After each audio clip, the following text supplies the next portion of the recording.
Donc bonjour à tous et bienvenue à cet atelier ArcTech IDE. Pour rappel, ces ateliers, on se focalise surtout sur un sujet précis, que ce soit au niveau d'une localisation tumorale ou alors d'un type de traitement ou même une spécialité oncologique. Et le but de ces ateliers, c'est de pouvoir approfondir les connaissances médicales des acteurs de la recherche clinique comme vous l'êtes tous. Aujourd'hui, cet atelier va se focaliser sur la radiothérapie, donc notamment comment la radiothérapie fonctionne concrètement contre les cellules tumorales, les différentes technologies utilisées ou encore les dernières innovations en matière de recherche. Et bien d'autres encore. Donc pour répondre à toutes ces questions, ainsi que vos propres questions, on accueille le docteur Paul Le Sueur qui est avec nous aujourd'hui, qui est oncologue radiothérapeute au centre de radiothérapie Guillaume le Conquérant au Havre et également à l'unité de protonthérapie au centre François Baclès. Donc, juste pour des petits détails pratiques, j'ai autorisé vos micros également vos caméras si vous le souhaitez. Donc ça, c'est surtout pour qu'on puisse avoir un atelier un petit peu plus interactif. Si vous le souhaitez, si vous avez des questions, n'hésitez pas à les mettre dans la conversation ou alors vous pouvez, avec l'autorisation de Paul, vous pouvez l'interrompre lors de sa présentation pour poser vos questions.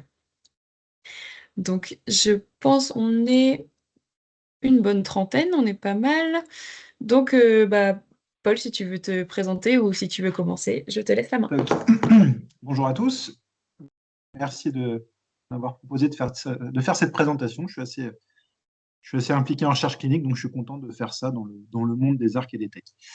Surtout, l'idée, c'est de faire une présentation assez généraliste. C'est une présentation qui est courte, hein, 3/4 d'heure. On va essayer de ouvrir un petit peu tout le champ de la radiothérapie, que vous puissiez ressortir un peu du topo en sachant ce qu'est une radiothérapie standard moderne aujourd'hui, c'est quoi le standard of care, et puis de voir ce vers quoi on va évoluer, ce vers quoi vous avez peut-être à faire face dans les études, ce qui est en développement.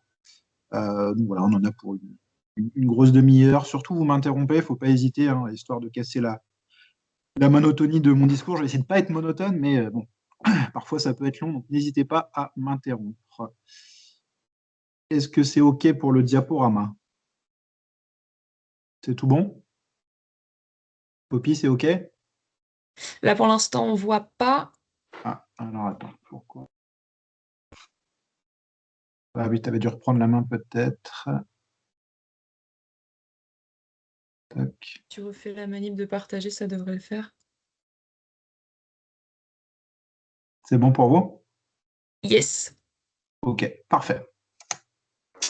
nickel. Donc, très, très, très rapidement, la radiothérapie, vous allez voir qu'il y a tout de suite une petite subtilité, c'est le traitement des tumeurs par les rayonnements ionisants.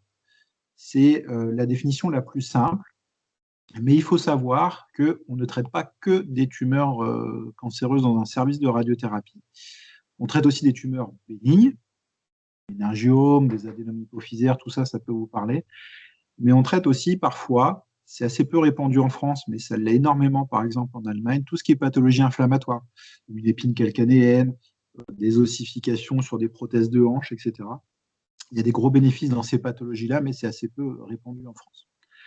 Vous savez que ça fait partie de la triade du traitement du cancer avec la chirurgie et les traitements généraux, que ce soit chimiothérapie, immunothérapie, thérapie ciblée, et que dans la très grande majorité des cas, la radiothérapie intervient dans un traitement qui est multimodal. C'est finalement assez rare qu'on intervienne, nous, de manière isolée. On va intervenir après une chirurgie, avant une chirurgie, en combinaison avec une chimiothérapie, ou chez un patient métastatique en cours de traitement. Voilà, on va intervenir dans plusieurs étapes du parcours patient. Donc en France, il y a à peu près 180 centres, hein, autant de 50% de public, 50% de privé, et on traite à peu près 200 000 patients par an. On estime qu'on va avoir à peu près 6 à 7 patients sur 10 qui vont avoir besoin d'une radiothérapie à un moment de leur maladie.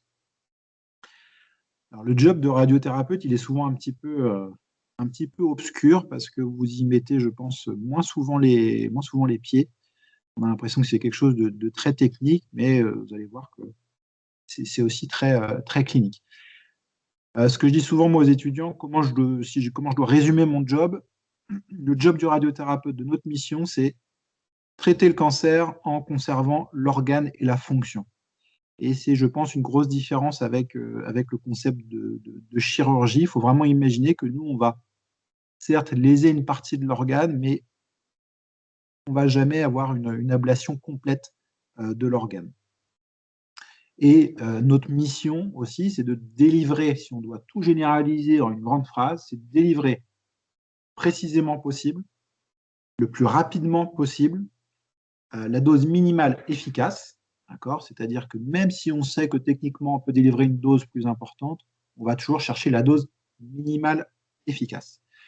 Et le tout en générant le moins possible d'effets indésirables. On va souvent avoir des longues discussions avec nos patients entre l'efficacité du traitement, le contrôle local qu'on veut avoir, on veut qu'il soit maximal, et la toxicité. Et on va bien distinguer la toxicité aiguë, et finalement, qui peut être impressionnante, hein, des grosses rougeurs cutanées ou des brûlures si vous préférez, mais qui va être très rapidement résolutive, de la toxicité tardive, qui peut intervenir 3, 4, 5 ans après, et pour le coup, qui est nettement plus problématique, puisque elle est rarement réversible. On ne sait pas la manager. Très rapidement, je ne vais pas vous barber avec un historique, hein, mais il faut savoir que ça va faire un petit siècle finalement qu'on fait de la radiothérapie. Donc il y a eu d'abord la découverte des rayons X, vous voyez, avec la fameuse radiographie de la main de l'épouse de M. Röntgen, puis la découverte de la radioactivité et les premiers traitements. Vous voyez, c'est ce qui ressemble sur la photo en haut à droite. Donc, on appliquait directement des matériaux radioactifs, donc ça peut être des fils de radium qu'on appliquait sur des tumeurs cutanées, donc au niveau de la peau. Ça a été ça les premiers traitements de radiothérapie. Et puis notamment avec Claudius Regaud, donc, qui a donné son nom au cancéropole de Toulouse notamment, on a développé tous les concepts modernes de la radiothérapie, à savoir le fractionnement, donc avec un traitement en plusieurs doses, étalé dans le temps, etc. Il faut imaginer que dans les premières années, on avait quand même des catastrophes avec des toxicités assez sévères. Et donc progressivement, ce qui a vraiment qui a accéléré le développement de la radiothérapie, c'est la découverte du cobalt. Et donc, les premiers centres de radiothérapie avaient des ancêtres des accélérateurs, comme ce que vous voyez sur la photo du haut, des bombes à cobalt. Et donc, on est positionné le patient sous l'orifice de sortie. Progressivement, ces bombes à cobalt, donc là, il faut imaginer que vous avez du matériel qui est radioactif. Vous générez vos rayons X avec une source qui est radioactive et que vous devez changer tous les X années en fonction de la demi-vie.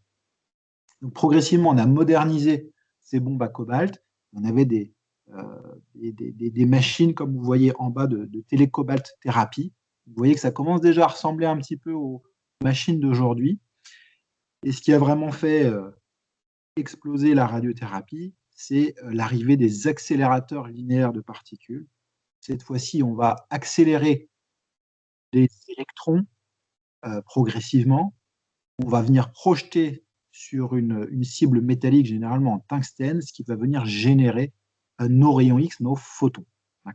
Et là, pour le coup, dans les machines actuelles, dans ce qu'on appelle les LINAC, les accélérateurs linéaires de particules, il n'y a plus de matériel radioactif.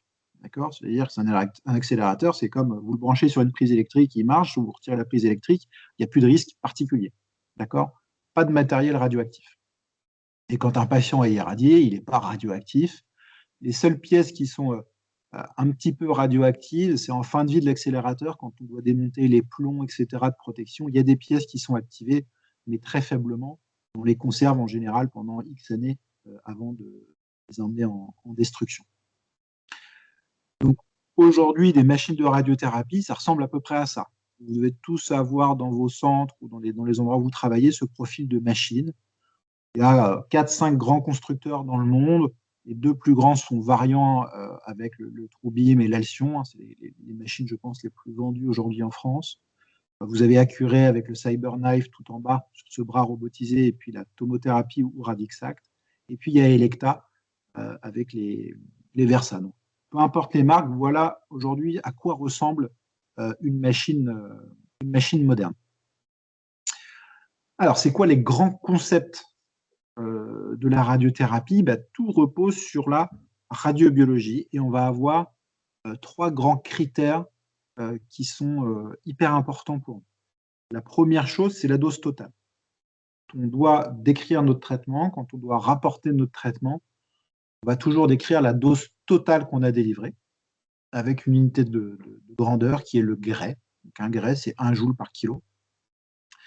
On va toujours décrire le fractionnement. Le fractionnement, c'est le nombre de séances. Comment on va diluer notre dose totale euh, en petites séances. Donc ce fractionnement, il est hyper important puisqu'il il est là pour maximiser l'efficacité tout en minimisant la tolérance. Et ça repose sur le fait que quand vous irradiez des cellules tumorales juste à côté de cellules saines, les cellules saines vont mieux se réparer plus rapidement que les cellules tumorales. Donc le fait de fractionner la dose permet d'avoir un effet différentiel entre les cellules cancéreuses et les cellules saines. Ce qui est très important aussi, c'est l'étalement. Si vous faites 3 doses de 10 Gray sur 1 mois ou sur 3 jours, au niveau de la biologie, ça n'a juste rien à voir, toujours pour ces raisons de réparation. Donc, on va toujours s'appuyer sur ces 3 grands concepts et quand on va rapporter notre traitement, on va dire j'ai donné 30 Gray en 10 séances de 3 Gray sur 15 jours. Okay. Et donc, l'effet final de notre radiothérapie va dépendre de ces 3 critères-là. De la dose totale, plus elle est élevée, plus on va être efficace, mais plus on risque d'être toxique. Le fractionnement, en général, plus il est court, moins il y a de séances, plus on expose le patient à un risque de toxicité tardive, et ça uniquement dans les cas où on irradie des gros volumes. Et plus la durée de ma radiothérapie est courte, plus on va être efficace. Par exemple, dans le cancer du col de l'utérus, il y a des protocoles de radiochimiothérapie, on sait qu'on va éviter de faire un traitement qui va durer plus de 42 jours, puisqu'on sait qu'au bout d'un certain temps, on va avoir un effet délétère de l'allongement du traitement. En fait, quand nous, on planifie notre traitement, on va toujours s'appuyer sur ce qu'on appelle, avant ça s'appelait les 5 R de la radiobiologie, maintenant c'est les 6 R. C'est vraiment ce qui régit un résumé de la radiobiologie au final. C'est assez intéressant. Il faut savoir que quand on irradie, on va induire une redistribution des cellules dans le cycle cellulaire. C'est-à-dire que vous irradiez une tumeur, vous avez des cellules qui sont en phase S, des cellules qui sont en phase G2, en G1, en M, etc.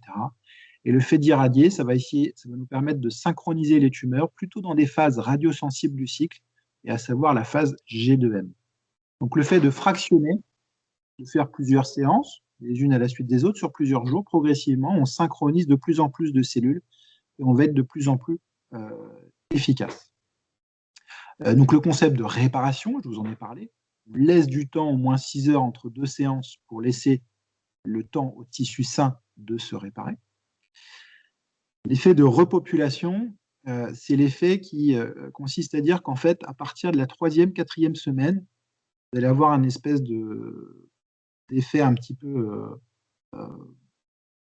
antitumoricide, entre guillemets. Vous allez avoir une sorte d'activation des systèmes de prolifération et assez naturellement, vous avez une tumeur qui a tendance à reproliférer. C'est pour ça qu'on n'étale pas trop notre traitement dans le temps. Plus court sera votre traitement, mieux ce sera. Récemment, dans les années 2010, on a aussi découvert qu'avec la radiothérapie, on pouvait aussi réactiver notre système immunitaire. C'est ça qui a motivé la réalisation de nombreuses études avec de la radiothérapie stéréotaxique et de l'immunothérapie. On a aussi l'effet de réoxygénation. Imaginez que vous avez une tumeur qui est très volumineuse, à 6-7 cm, les cellules au cœur de la tumeur vont manquer d'oxygène. On va avoir une zone d'hypoxie. Et un territoire qui est en hypoxie, c'est un territoire qui est radiorésistant, qui est plus résistant à la radiothérapie. Donc si vous faites une seule séance, par exemple, vous allez avoir beaucoup de mal à détruire les cellules en plein milieu de la tumeur, puisqu'elles ont peu d'oxygène et elles sont résistantes. Là, de nouveau, on va avoir l'effet du fractionnement, le fait de faire plusieurs séances. Il faut imaginer que progressivement, au fur et à mesure des séances, on va avoir une tumeur qui va rétrécir, Et nos cellules au milieu de la tumeur vont avoir de plus en plus d'oxygène, elles vont retrouver de la sensibilité. Enfin, on sait que chaque tissu a une radiosensibilité particulière. On sait par exemple que la moelle épinière va être un tissu assez fragile par rapport à la vertèbre qui est juste à côté. Donc on va prendre aussi en compte dans nos stratégies cette radiosensibilité intrinsèque. Et pour finir sur les grands concepts de la radiothérapie, je viens de vous parler de la radiobiologie. On réfléchit toujours en termes de volume.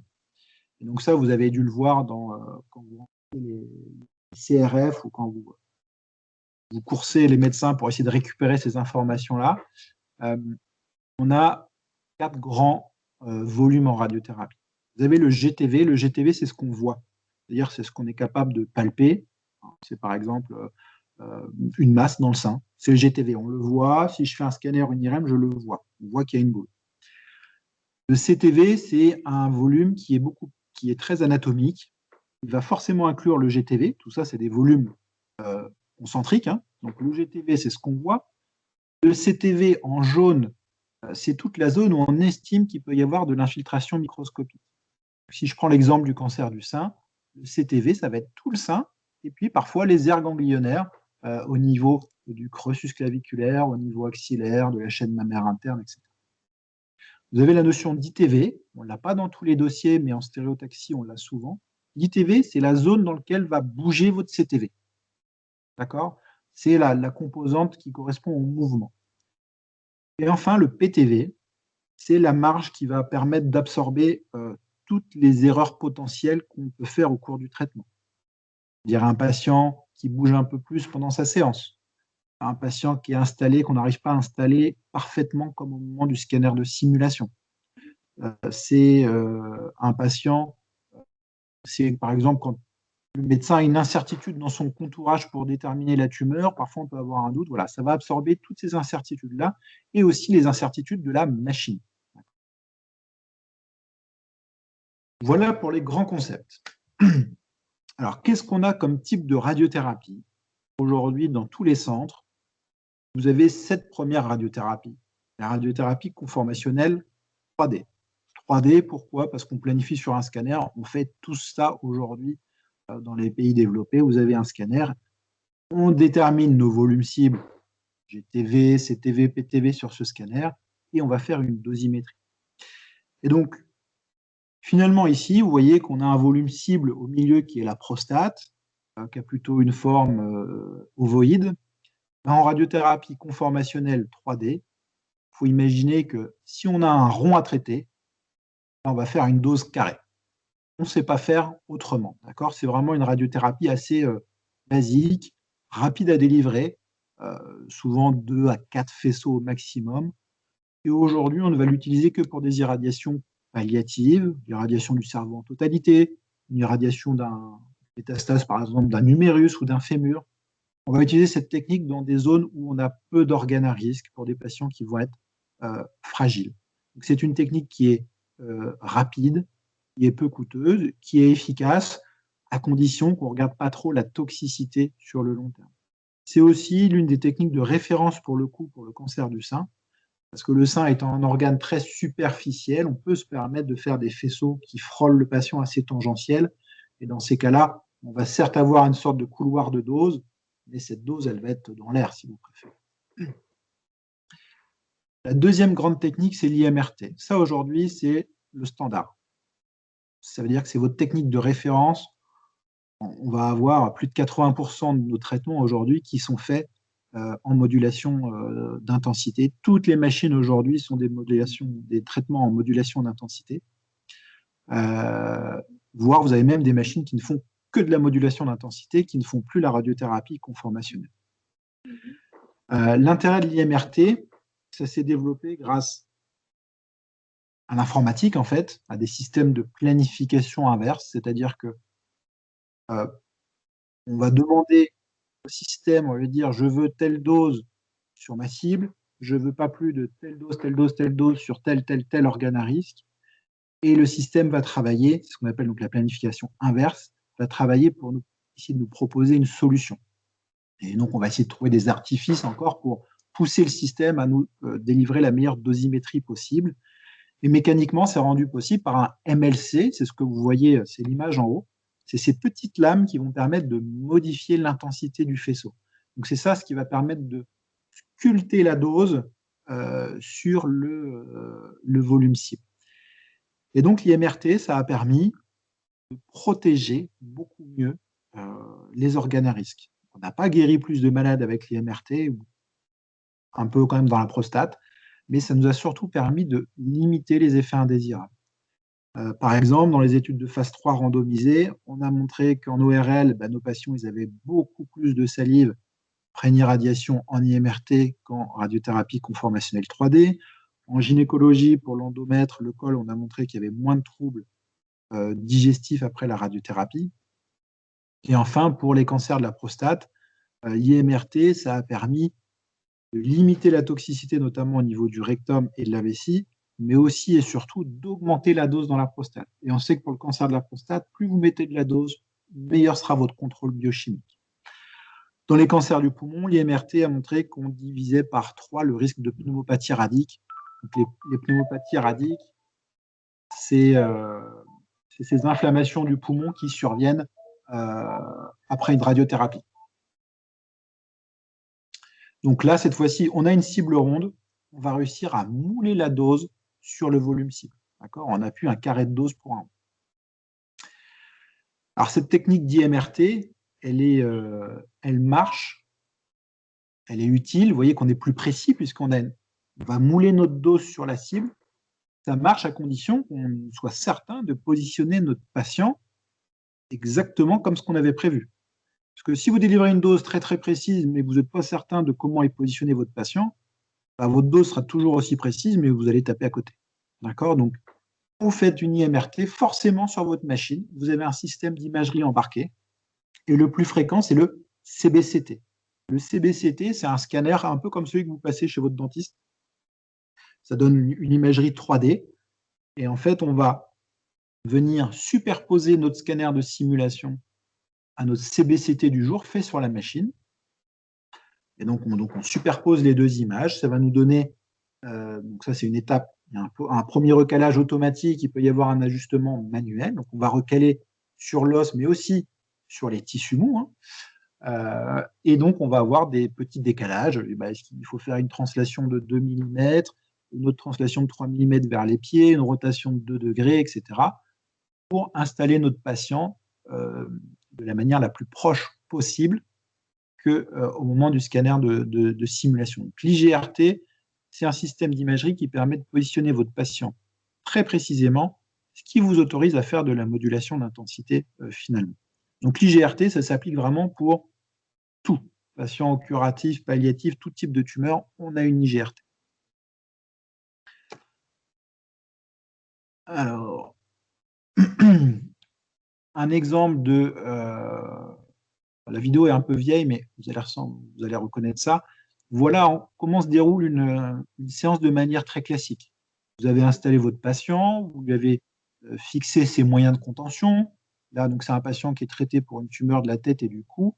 Donc, on lui a mis un masque qui permet d'immobiliser sa tête et ses épaules. Donc ça, c'est fabriqué sur mesure avec un masque qui est thermoformé. C'est un plastique qui va se ramollir au contact d'une source de chaleur et on l'applique sur le patient. Donc le premier tour que va faire la machine, c'est le fameux CBCT. Donc là, on est en train de faire une imagerie en 3D. Alors aujourd'hui, on a des machines qui font cette image en 10 secondes. Et donc, vous voyez, on a deux images qu'on vient superposer. Voilà, on a superposé l'image qu'on vient de faire, qui est une image un petit peu plus floutée, au scanner de préparation, et on s'assure que tout se superpose bien. Si tout se superpose bien, très bien, on va envoyer les décalages qu'on a dû faire sur les images, on va les envoyer à la table de traitement. La table de traitement va bouger toute seule et le traitement va pouvoir se lancer. Alors là, vous voyez, c'est un exemple sur une machine des années 2010. Aujourd'hui, toutes ces étapes-là sont beaucoup plus rapides. Tout le matching se fait plus rapidement. Il y a des algorithmes de recalage qui sont plus performants. le bras de la machine tourne plus vite. Et je vous dis aujourd'hui, cette tâche-là, on est capable de la faire en 1 minute, le matching est fait et on peut commencer le traitement. Donc vous voyez là, vous avez les fameux décalages que vous voyez qu'il faut appliquer pour bien positionner votre patient. On envoie ça à la table et c'est seulement là que le traitement va débuter et donc notre machine va de nouveau faire 1, 2, voire 3 arcs autour du patient. Donc vous voyez que là, ça y est, nos lames, elles se mettent à bouger. OK. Vous allez voir la dose qui s'accumule. Et donc, il faut imaginer que notre volume cible, il est toujours dans la lumière jaune que vous voyez là. On va sculpter la dose progressivement. Et donc, vous voyez le cumul de doses sur l'image du milieu. Ça, c'est un traitement ORL. Et donc, on est en train de délivrer la dose sur la partie gauche du cou. La machine passe de l'autre côté. On est en train de donner la dose de l'autre côté. Et vous voyez que le trou bleu foncé au milieu, ça correspond au passage de la moelle épinière en bleu foncé derrière. D'accord ? Donc voilà le déroulement d'une séance, on va dire, très très classique d'IMRT.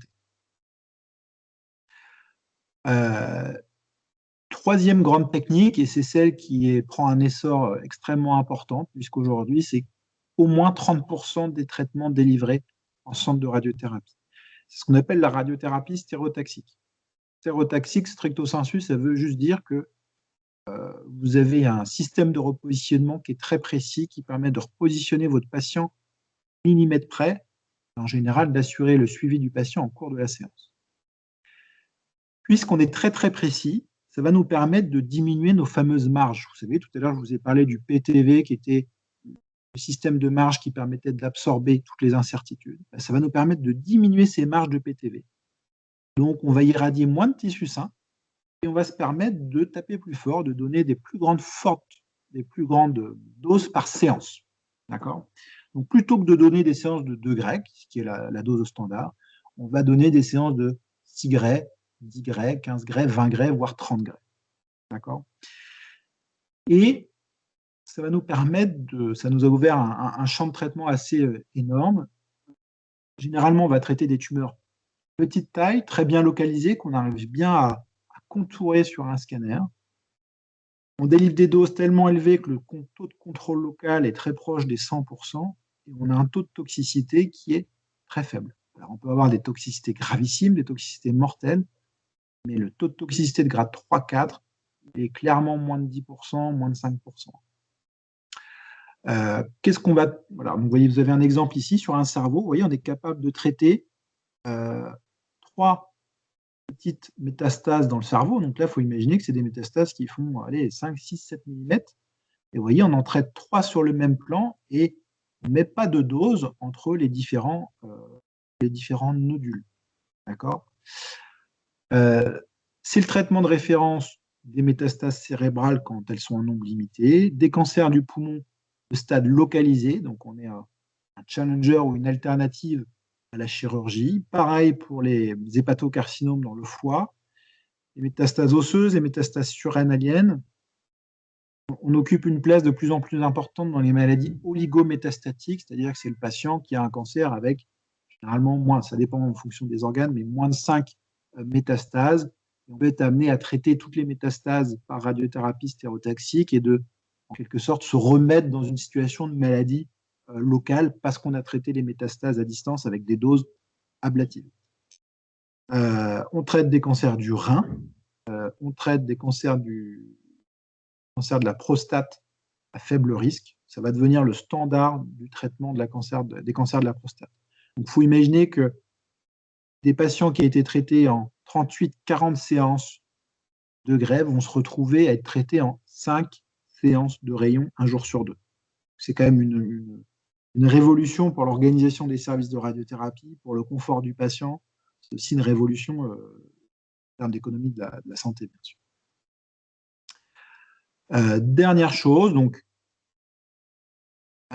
tout service de radiothérapie aujourd'hui moderne doit avoir un système de gestion du mouvement. Il faut qu'on soit capable d'évaluer si notre cible, elle bouge. Et donc ça, on a des scanners 4D.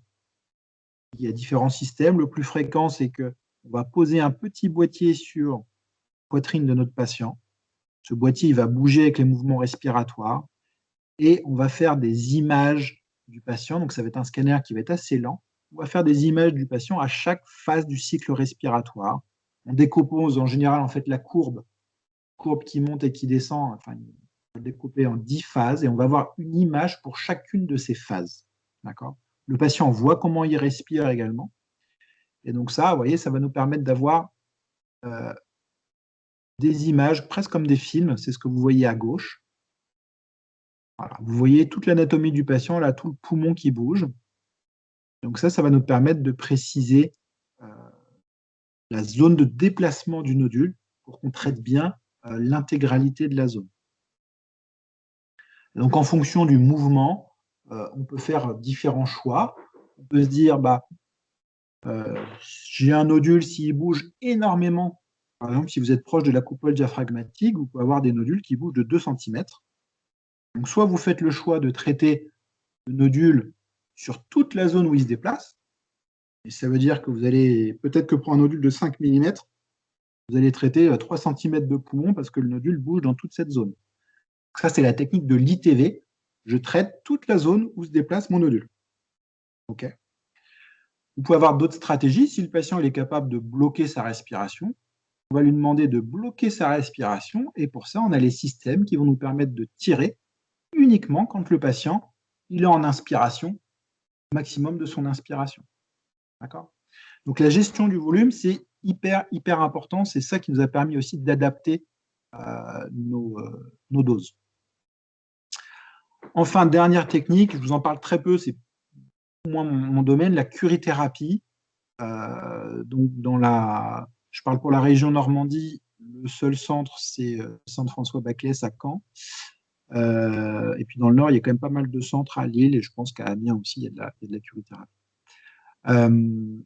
Là, on va directement venir insérer des sources radioactives dans la tumeur ou au contact de la tumeur. D'accord ? C'est le traitement de référence, notamment dans le cancer du col de l'utérus. Il y a beaucoup d'indications en gynécologie, mais dans le col de l'utérus, c'est fondamental. Toutes les patientes, si c'est techniquement faisable, doivent bénéficier d'une curithérapie. Il y a un gain en survie globale qui est majeur. Donc, si je résume aujourd'hui, la technique de référence, c'est l'IMRT. La stéréotaxie, c'est de plus en plus important. Il faut que vous aussi, dans un centre moderne, à l'heure d'aujourd'hui, on doit avoir un système de gestion des mouvements respiratoires et on va avoir une tendance à diminuer le nombre de séances par traitement. Il faut imaginer que, par exemple, je prends l'exemple au Havre, il y a 4 ans, on devait être à 22 ou 23 séances en moyenne pour un traitement. Aujourd'hui, en 2024, on est à 15 séances. Vous voyez, on a gagné en quelques années 6-7 séances, ça veut dire quasiment une semaine et demie en moins de traitement pour le patient.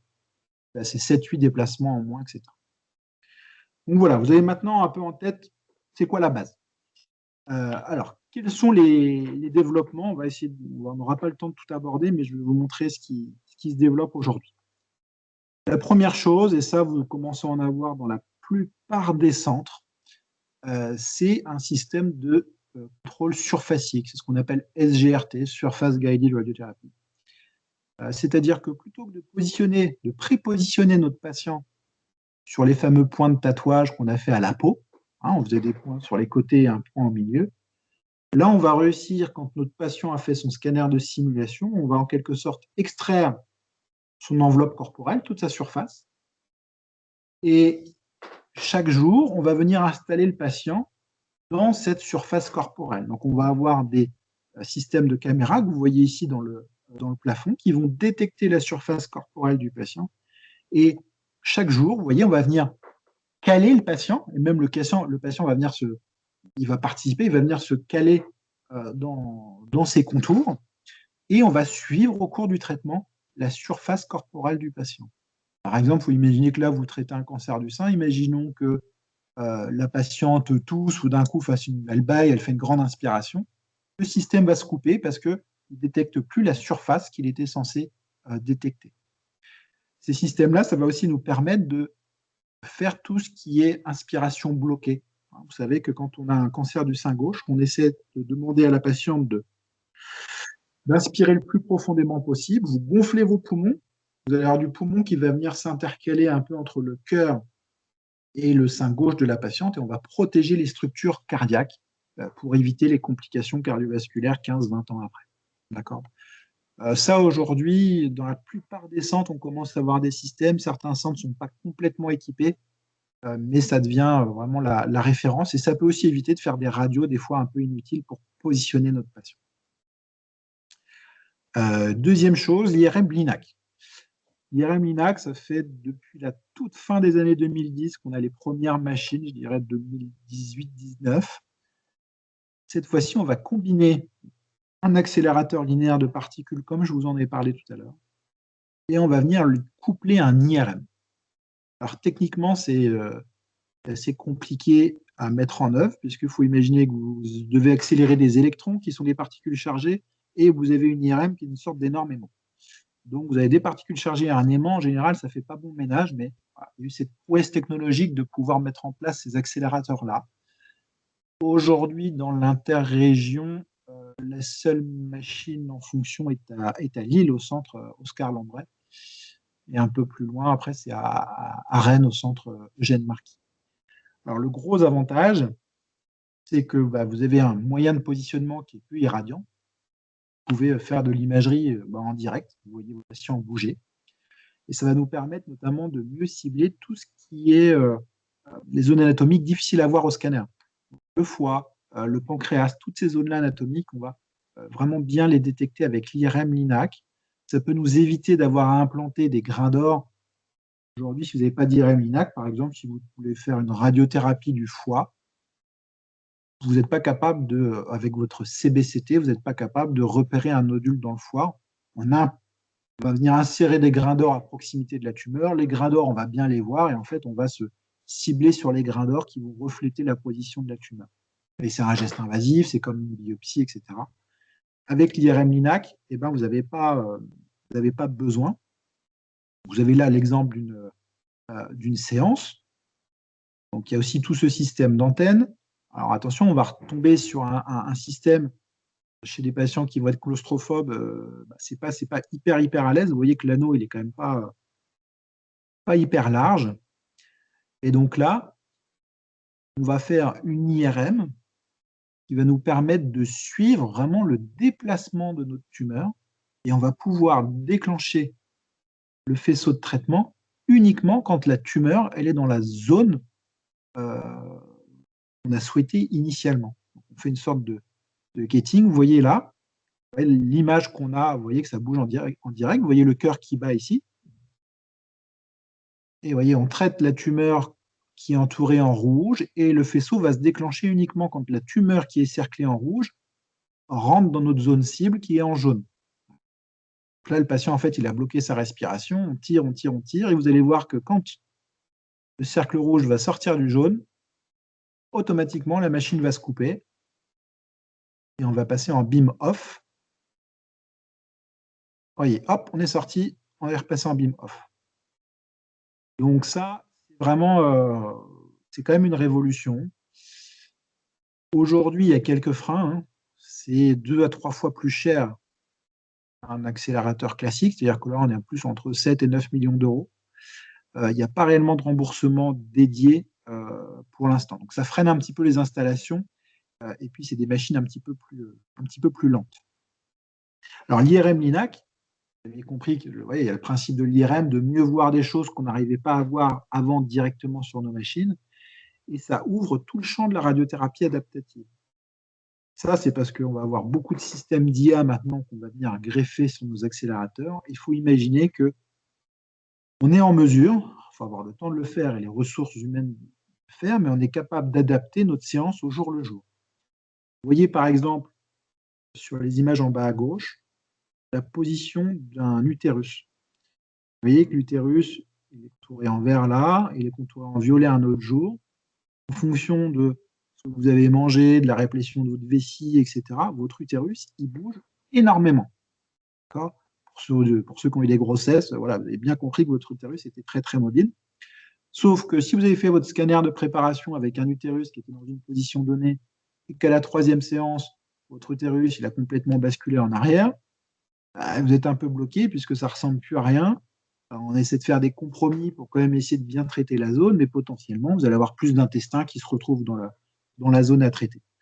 Donc, la radiothérapie adaptative, c'est de se dire, OK, aujourd'hui, mon utérus, il est dans telle position. Je reprends en live, je reprends les contours. Donc, vous avez de l'intelligence artificielle qui vous aide pour les organes à risque, etc., pour que ça aille plus vite. Je refais une dosimétrie alors que ma patiente est toujours sur la table de traitement. Je fais un contrôle qualité pour s'assurer que mon traitement est OK et je délivre le traitement. Donc, tout ça dans l'idée de mieux traiter le volume cible et surtout de diminuer la toxicité.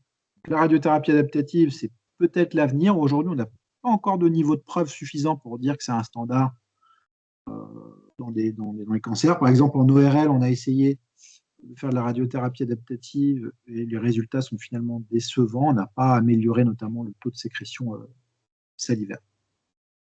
Deuxième truc un petit peu moderne, enfin encore plus moderne que la radiothérapie d'aujourd'hui, la protonthérapie.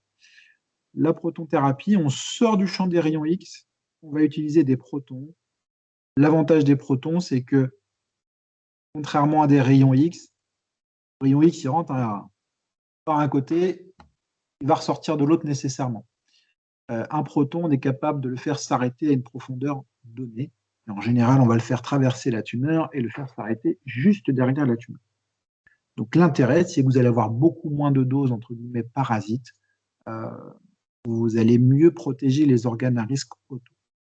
C'est la technique de référence pour les enfants. Okay, vous irradiez un gamin qui a 7 ans, vous avez de très fortes chances de le guérir. Il faut lui laisser le moins de séquelles possible. Et pour ça, la protonthérapie, c'est la technique de référence. On a des niveaux de preuve qui sont élevés en pédiatrie pour ça. On sait que si vous irradiez par exemple un médulloblastome, ces tumeurs qui sont au niveau du cervelet, vous devez irradier quasiment tout le cerveau et toute la moelle épinière du patient. Prenez deux patients, deux gamins, on va dire des jumeaux. Celui que vous avez traité en proton va s'en sortir beaucoup mieux dans la vie. Il va y avoir un meilleur QI, une meilleure insertion sociale, des meilleurs résultats scolaires par rapport à son frère qui aurait été traité avec des rayons X. Aujourd'hui en France, l'indication, c'est la pédiatrie. Certaines tumeurs rares résistantes dans des zones anatomiques complexes comme le chordome et le chondrosarcome, c'est des tumeurs au niveau de la base du crâne. Des tumeurs bénignes, c'est pas un standard, hein, c'est pas vrai, c'est pas un standard, mais on pense que ça peut être intéressant et on a des PHRC qui cherchent à voir si effectivement ça peut devenir le standard of care. Pour certains syndromes génétiques, c'est très intéressant. Des patients qui développent des toxicités, par exemple, après radiothérapie, le fait de mieux épargner les tissus sains, ça nous permet d'offrir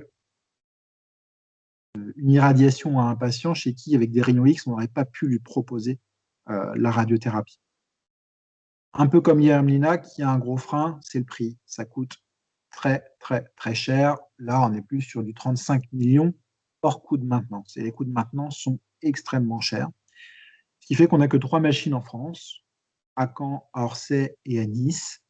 Pour l'instant, a priori, c'est l'air d'être quand même assez bien pour prendre en charge les patients et les indications reconnues d'aujourd'hui. Vous voyez ici, en fait, on donne la dose sous la forme d'un pic et la dose, pouf, s'arrête très net.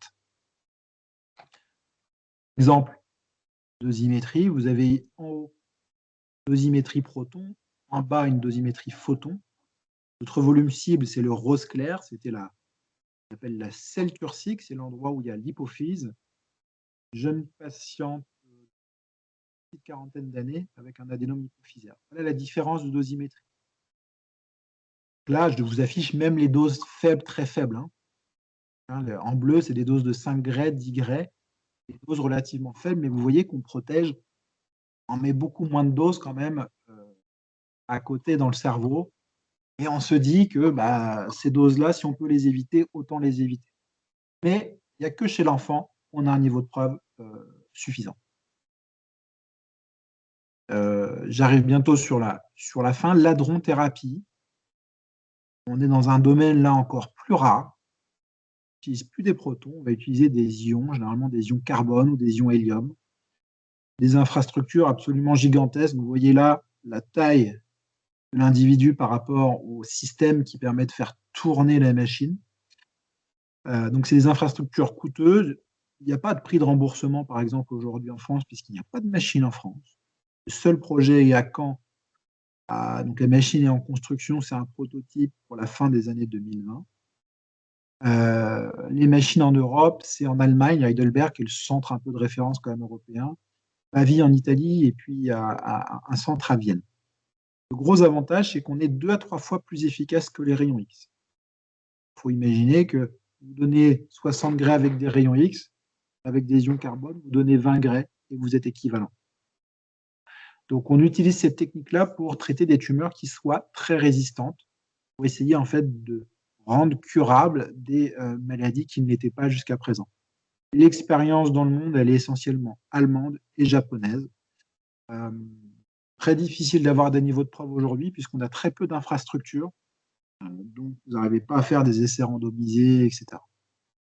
Et puis, ça draine, si vous voulez, des tumeurs très hétérogènes, des cas toujours très complexes. Donc, rapporter des données homogènes, c'est assez difficile. La radiothérapie flash, pas d'endroit en France où l'IGR qui vient d'installer cette machine-là, c'est une découverte française ou franco-suisse, on va dire. Le concept, c'est quoi? C'est de donner des doses de manière extrêmement rapide. C'est-à-dire en un millionième de seconde, vous allez donner votre dose. Il faut avoir une machine qui soit capable de le faire, des particules qu'on est capable de manager de cette manière-là. Et on s'est rendu compte que quand on donnait une dose avec un débit extrêmement élevé, extrêmement rapide, on avait l'effet au niveau de la tumeur, l'effet attendu au niveau de la tumeur de radiothérapie. Par contre, au niveau des tissus sains, on n'avait quasiment pas de toxicité. C'est un truc assez fou. Alors, aujourd'hui, la machine comme vous voyez là, on est capable de traiter en flash des tumeurs qui sont superficielles. On n'arrive pas aujourd'hui à traiter encore des tumeurs en profondeur, puisque on n'a pas les machines qui nous permettent de délivrer ce débit-là avec des énergies suffisamment élevées pour aller en profondeur dans le patient. Mais ça fait partie des grosses pistes de stratégie dans le futur. Il y a l'IGR et Curie qui sont quand même en avance là-dessus. L'IGR qui a une machine comme ça, Curie qui développe, je crois, avec Thales, une machine avec justement pour traiter en profondeur avec des électrons de haute énergie. Enfin, la radiothérapie, c'est pas l'avenir de la radiothérapie, c'est pas que des améliorations techniques ou technologiques, c'est aussi combiné avec les traitements médicamenteux qu'on a à disposition. Je prends l'exemple des inhibiteurs de PARP parce que je le connais bien à Caen avec le docteur Stéphane. Ici, c'est l'exemple d'une étude de phase 1 pour le glioblastome où on vient combiner la radiothérapie qu'on a l'habitude de faire avec un inhibiteur de PARP. La radiothérapie, on induit des cassures de l'ADN. L'accumulation des cassures va faire qu'à un moment, votre cellule va mourir.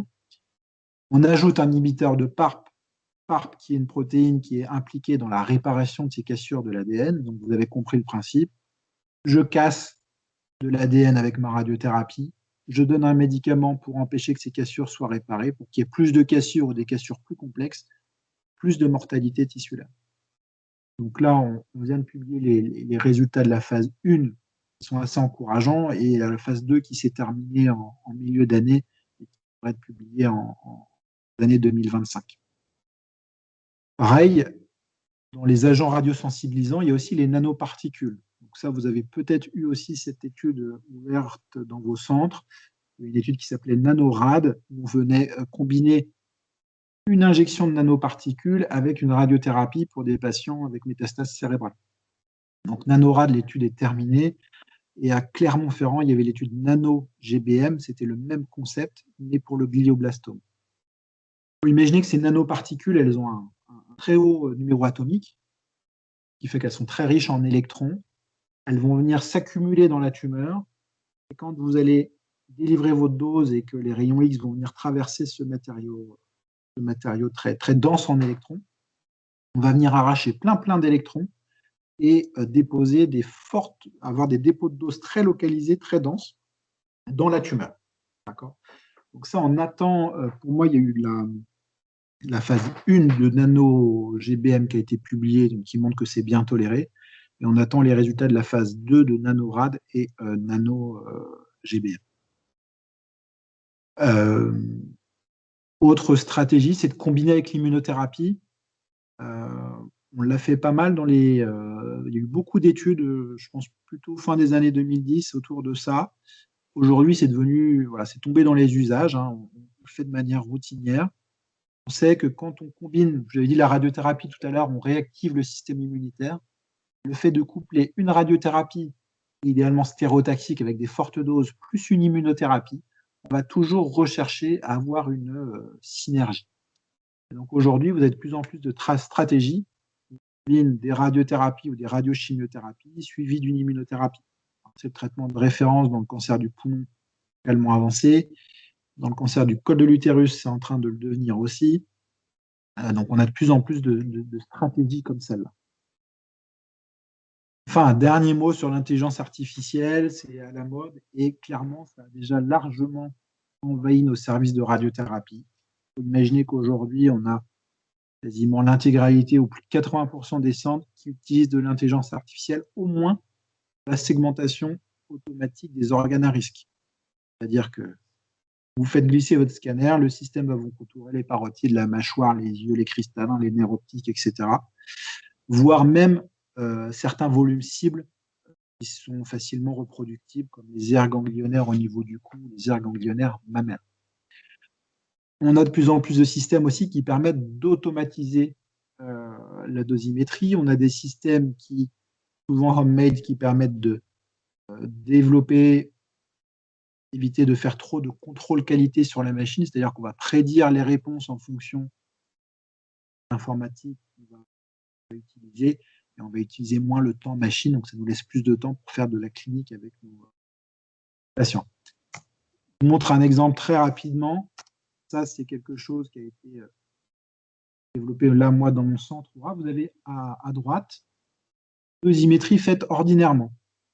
Et vous voyez la multiplicité des clics, des étapes manuelles qui vont vous permettre d'avoir une dosimétrie. Et à gauche, vous avez le système que nous, on a développé qui permet finalement, via des stratégies de scripting et du machine learning, de faire tout ce que l'utilisateur fait à droite, on va le faire à gauche en juste quelques clics.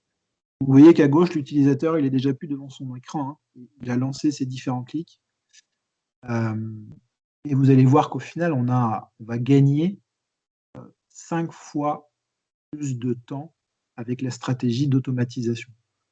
Voilà, c'est pour vous montrer que l'intelligence artificielle, c'est déjà au service de radiothérapie.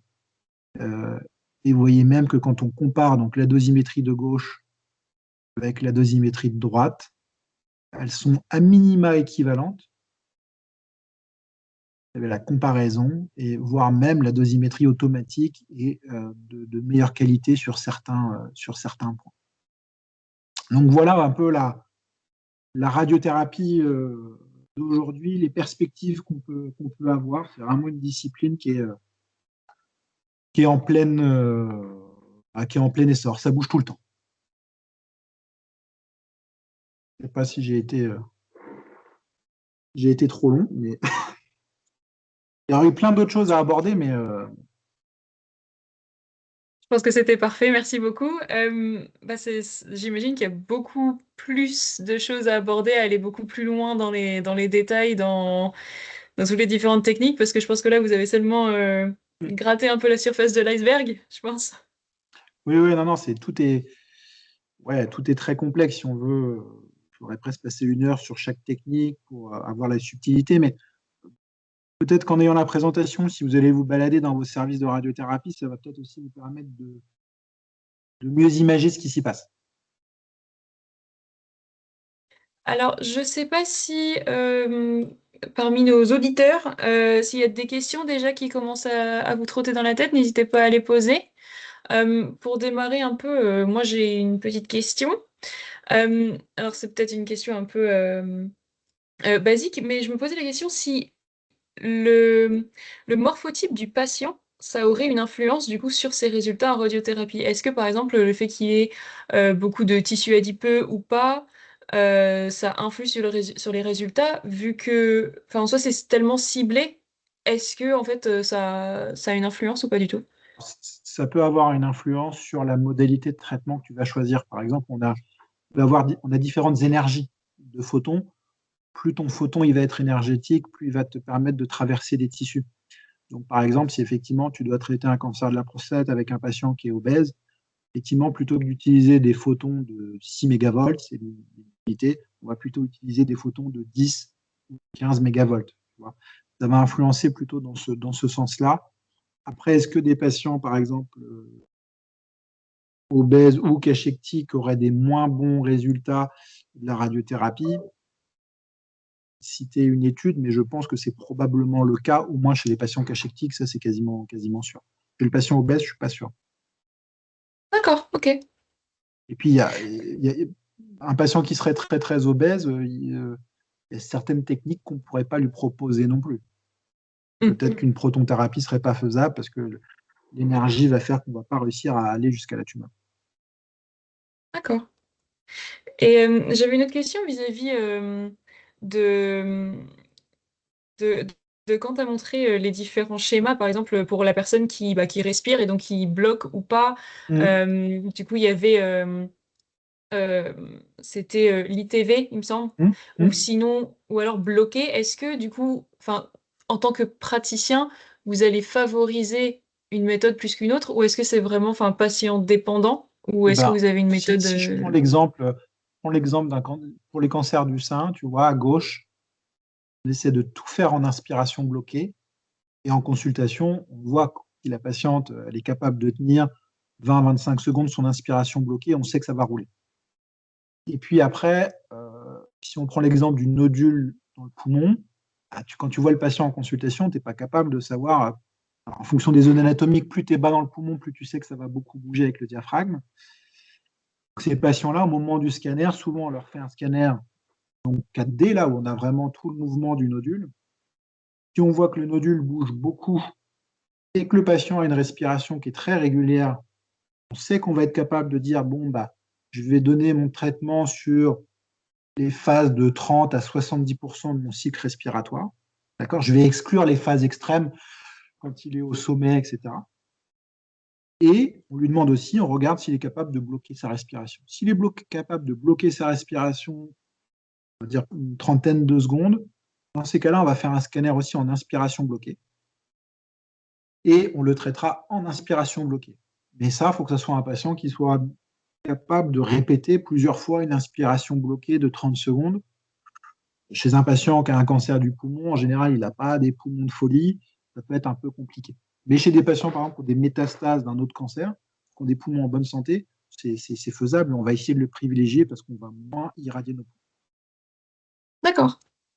Donc c'est vraiment cas, c'est personnalisé en fonction vraiment du mouvement de la tumeur et du patient. Et est-ce que, enfin, juste une dernière question, et puis je laisse la parole aux autres quand même.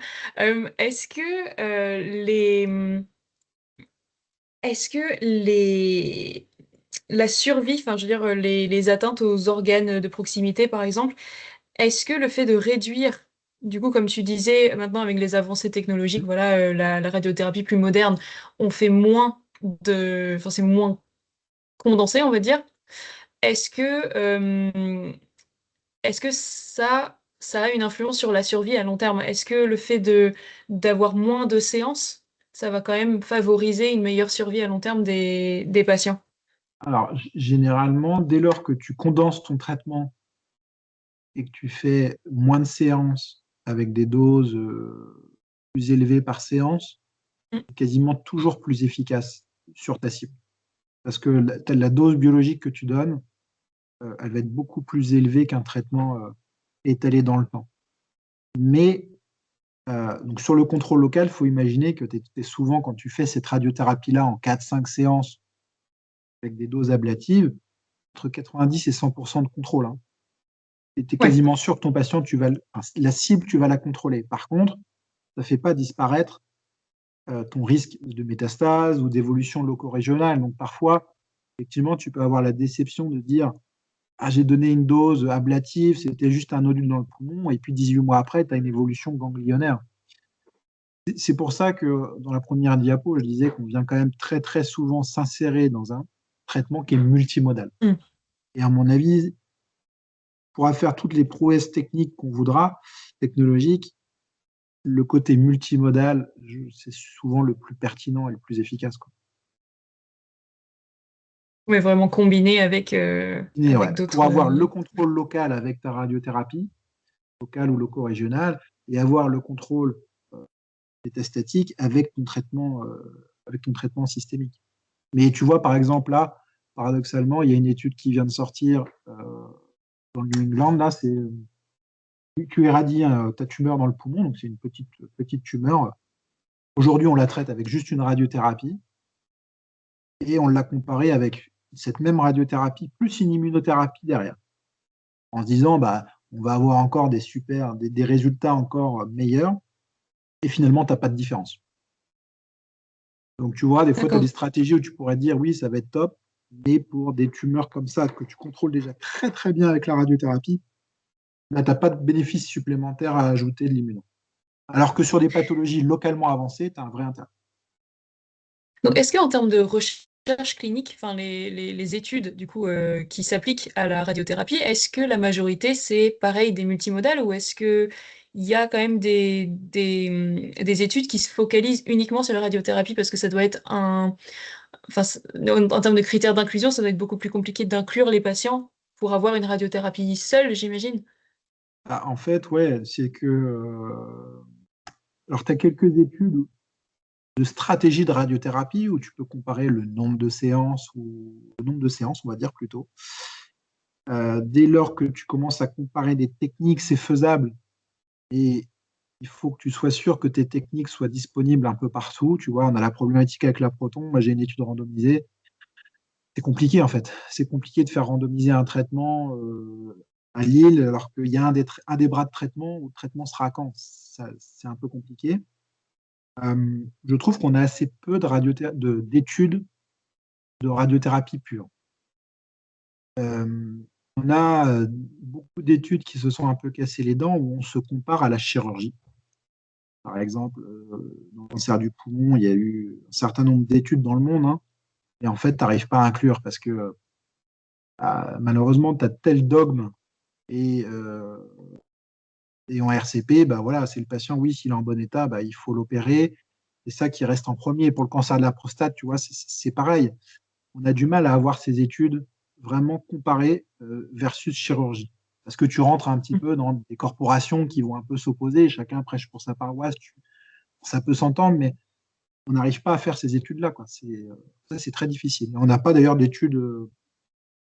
pas d'études en France, à mon sens, qui comparent deux traitements a priori à peu près aussi efficaces, curatifs, qui les comparent l'un face à l'autre. On n'a pas. Ok. Et à chaque fois qu'on Bah, essaye, merci beaucoup. ça se casse la gueule. Ouais. Oui, ça doit quand même être assez compliqué la mise en place, sachant que c'est quand même Ah, très centralisé sur certains bah, centres précis et c'est pas accessible pour beaucoup de territoires non plus. ouais. Et après, avec des traitements, les traitements combinés, tu as quand même pas mal d'études, notamment avec l'immunothérapie, y compris des études euh, même industrielles. Ça, on en a quand même, hein. On en a quand même. Mais tu sens que ça reste le médicament qui est le centre de l'étude, quoi. Ouais. Ça peut s'entendre, hein. Parce que tu as quand même tout le côté qualité, contrôle qualité des études de radiothérapie qui n'est pas évidente. Autant pour un produit pharmaceutique, tu as tout le truc, bah, le côté de la pharmacie, les dosages et tout, c'est très standardisé. Pour la radiothérapie, il faut imaginer que chaque centre a des machines différentes. Tu contours des organes à risque, tu peux les contourer, tu as des subtilités, tu peux les contourer différemment les uns par rapport aux autres. Donc souvent, quand tu as un protocole de radiothérapie, dans ces études, même les études MSD, le protocole de radiothérapie, il n'est pas ultra, ultra clair, tu vois. Ça te donne toujours des biais. Et d'ailleurs, souvent, tu as des études un peu secondaires sur le contrôle qualité qui montrent que bah, voilà, la radiothérapie n'a pas forcément été réalisée de manière homogène dans tous les centres. Souvent critiquée. D'accord. Est-ce qu'il y a d'autres questions parmi nos participants? N'hésitez pas à lever la main ou même directement prendre la parole si vous le pouvez. Ils sont tous partis dans leur service de radiothérapie. Alors, je suis Florence Hennetier, je travaille dans enfin, il y a un centre de radiothérapie sur Dunkerque qui souhaiterait développer son activité de recherche clinique en radiothérapie. Quels conseils vous leur donneriez? Quel promoteur contacter plus académique, plus industriel? Est-ce que vous avez des pistes à nous Ouais. confier? Alors moi, je pense qu'il faut faire. Alors, il y a une grosse différence, hein. Autant l'industrie pharmaceutique, vous avez les industriels qui développent des études, autant dans la radiothérapie, que dalle. D'accord? Ils arrivent avec leurs normes CE, les machines s'imposent avant même les études. Donc, je pense que c'est se rapprocher plutôt des études académiques et des groupes coopérateurs.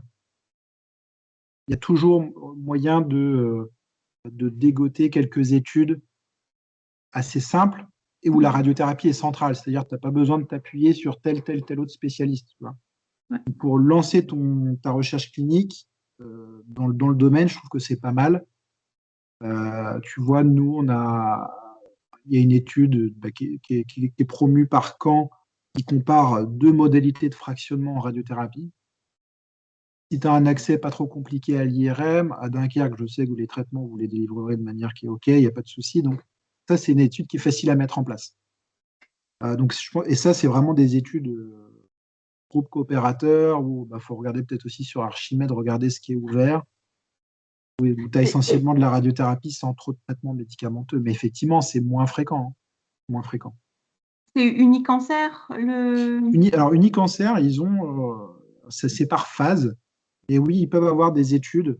Alors souvent, quand on sollicite, quand on est centre libéral, des fois on arrive après les centres et ils n'ont pas toujours forcément soit l'argent pour ouvrir d'autres centres.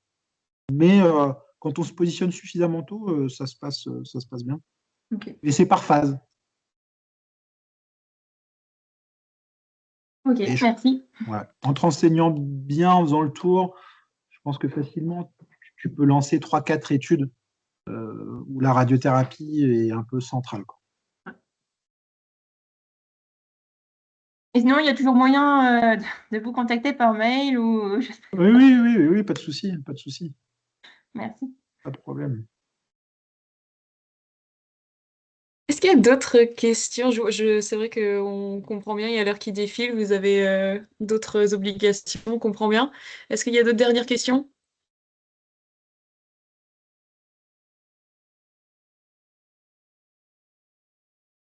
Eh ben, on ne dirait pas. Eh ben, en tout cas, merci beaucoup. Ta présentation était très claire et Merci à très vous. didactique.